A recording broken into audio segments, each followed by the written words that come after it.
Israel does not have the world's biggest army, but it is the most effective. Think about it, we are talking about a country with less than 9 million inhabitants. Nonetheless, they have won wars against countries 10 times bigger. For example, during the 6 Days War, Israel confronted a coalition that included Egypt, Syria, and Jordan.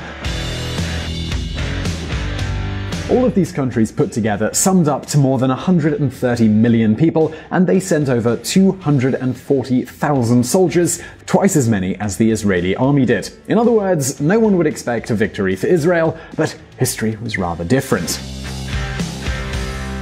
In just 6 days, the Israeli Defense Forces, also known as IDF, wiped out their enemies. And yes, I know what you're going to say now. The Israelis have the best technology and weaponry, right? Well, that is true now, but it wasn't back then. For instance, in 1973, during the Yom Kippur War, Israel's weapons were as modern as those of their main rival, Syria.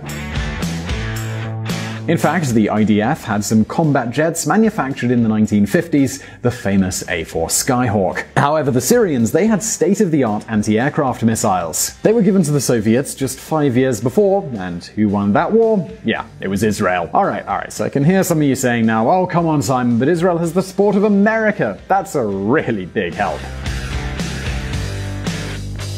And yes, at this point you are right. Israel is the country that receives the most help from Uncle Sam. But do you know of any other country who buys the best weaponry from America? Well, that would be Saudi Arabia. The Saudis have an army as big and as modern as the Israeli one. But if you've been subscribed to Visual Politic for a while, you already know that the big failure of the Saudi army was fighting guerrilla warriors, namely those Houthi rebels from Yemen. In other words, neither the technology nor the American support are enough to explain why the Israeli army is such a fearful one.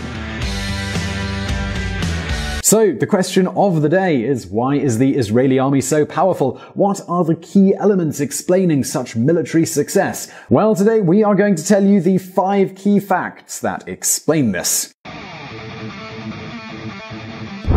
Fast decision making. Every army is based on hierarchy and authority, right? Well, some of them, they're more flexible than others. In this other video, we explained how the Saudi army has a bigger sense of hierarchy, and the officials don't have much power to make their own decisions. The same goes with other Arabic countries like Syria or Egypt. So here is an example. Imagine a Syrian unit defending a position. Let's say their headquarters have been destroyed before the soldiers in the front line are aware of it. If they have to follow the normal procedure, they will have to wait until someone gives them an order. During this time, they don't know if they should retreat, strike back, or coordinate with other military units. Alright, so now you might be wondering, well, why are Arab armies so centralized? Now, don't forget that most of these countries are dictatorships or absolute monarchies. If you are a tyrant, you want your army to be under control in order to micromanage every little decision in order to prevent a coup d'etat. The Israeli army is way different from that. Let's look back to our previous example. In this case, the Israeli commander on the front line wouldn't need to wait for orders. He has a degree of his own decision-making power, so he can react immediately and seize opportunities. In fact, this is pretty normal in almost all Western armies. The big planning is centralized, but the execution is decentralized. This way, the organization is more flexible and can react more quickly. But unlike the Western countries, Israel has something unique in their culture. We are talking about a pretty unknown fact about this country, yet it is a very, very important one. Israel is the least hierarchical country on the planet, and you can feel this in every aspect of their culture. Inside of an Israeli company, it's pretty normal for an average worker to have a discussion with his boss. Debates are a common thing, and there is a pretty small sense of authority. Actually, in the 1970s, a Dutch anthropologist named Geert Hofstede studied the power relationships in different countries. Over the course of 6 years, he surveyed IBM workers in different offices around the globe. This is how the Power Distance Index was born. And among all those countries, Israel has the lowest power distance, while the Arab countries like Egypt or Saudi Arabia rank among the highest. In other words, Israeli citizens are educated in flexibility more than any other nation. Internal cohesion. In Israel, military service is mandatory for every citizen, regardless of their social condition or their gender. Both men and women, rich and poor, start from the very bottom.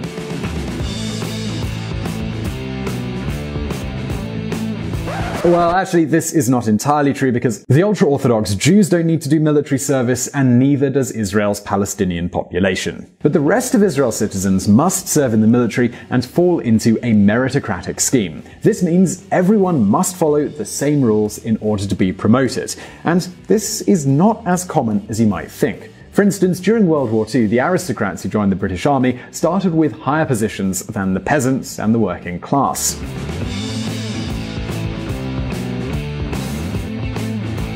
And of course, such elitism, it tends to destroy an army's morale and make it harder for it to function. For example, the Saudi army consists of both civil servants and members of the royal family.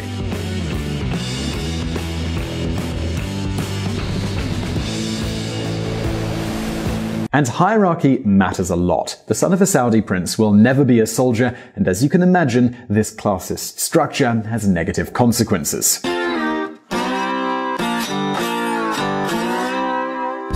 Combat morale. In the year 1973, Israel fought the Egyptian and the Syrian army at the same time. As we said at the beginning, back then Israel was not the technological powerhouse that it is today. Syrians had those anti-aircraft guns, the S-200s that we mentioned before, and during the first days, those anti-aircraft missiles destroyed a lot of Israeli combat jets. Israel, they had to retreat. Nonetheless, Uncle Sam was here to help. The White House sent a package of weapons so they could neutralize the S-200s and the radars. Things like flares that could confuse the smart missiles that were guided by temperature. This way, the Israelis struck back, and in a short amount of time they finished off the Syrian defenses. And, well, guess what happened next? Well, a lot of those Arab soldiers, scared of being wiped out from the air, well, they defected.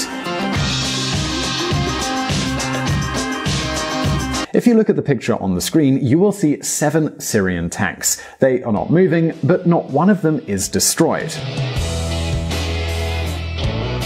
Well, it means that the soldiers that were inside of those tanks, they decided to run away. Defection is a common problem when morale is low, and this is a common problem for Arab armies.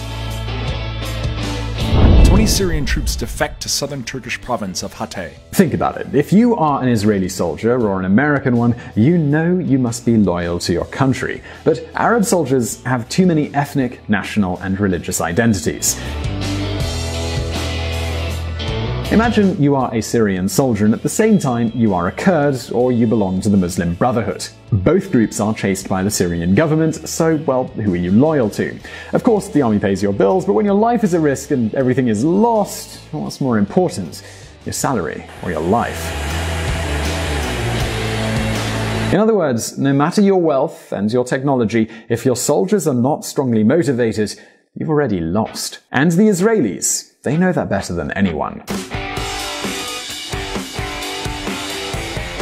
Human capital. All tanks place their engines on the back side. But why is this? Because usually the rockets hit on the front side and you want your tank to keep working even after being hit. This is why all the models, from the German Leopards to the Russian T-90s, keep their engines in the back. Nonetheless, the Israeli army doesn't value the vehicle as much as their soldiers. This is why the Israeli Merkava is the only one of its kind that has the engines in the front. This way, a rocket will destroy the tank, but it will protect the soldiers. Putting aside the ethics, Israel has a really small population. This means that they can't allow themselves to lose too many soldiers. This is why they receive much more intense training with real bullets and better equipment. And don't forget that this is the country where Krav Maga, one of the most advanced martial arts, was born. You can also see this human capital doctrine reflected in their intelligence service, the Mossad. It is considered one of the best in the entire world. And if one day you happen to travel to Israel, you should know that they will take your phone number and other data because they know information is power. But alright, I know what you want to hear now. You came to this video because you wanted to hear about state-of-the-art weaponry, right? Well, here you have it.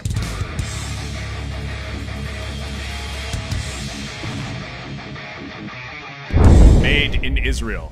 During the 1980s, the Israeli government wanted a secret weapon, a weapon no one had ever heard of until recently. So they met a local manufacturer, a company called Raphael, to design a very special vehicle, the so-called Pera. This is a vehicle that looks like a tank, but in fact is a tank hunter weapon with a big rocket launcher. If you know about weapons, you know there's a big difference. Tank weaponry has to reach a distance of between 2 and 4 kilometers. Pero rockets can travel a distance of 30. So imagine the situation. The enemies would take satellite pictures to see the Israeli weaponry, and they would see a lot of normal tanks. Based on this, they would plan their strategy, but then, surprise, surprise, those tanks are not tanks, but in fact something with a much, much bigger reach. For decades, this Para was one of the most mysterious weapons of the Israeli army, and their main strength was that no one knew anything about them. So now the question is, how come Israel makes its own secret weapons and other countries don't? Well, the answer is that in Israel there are a lot of rocket science companies that give it a world-class defense industry. So a while ago we did a video about Israeli startups. Well, in the 1980s the Israeli government created a special program which was called Yozma. This program consisted of 10 hedge funds with both private and government money in them. Those funds helped to create a lot of tech companies. And you know what the favorite industry for those brand new startups was? Well, of course, it was the military industry. At the end of the day, the army, it was a rich and reliable client. All of a sudden, dozens of weapon manufacturers were born. Companies that created customized products that met the exact needs of the Israeli army at every moment. From the Iron Dome defense system to the Merkava tanks or the Pare we mentioned before. So now you might be wondering what happens in the other countries. Well, let's first consider Saudi Arabia. As you know, the Saudi economy has got a problem. It relies heavily on the oil industry. Of course, thanks to the dinosaur juice, the Saudis have become rich and they can pay for the third biggest army in the world, only surpassed by China and America. But expensive is not a synonym for good. The Saudi army buys their tanks from the USA, and those are customized for the needs of the American army. Besides, that makes it harder to have a secret weapon because everyone knows what you bought on the international market.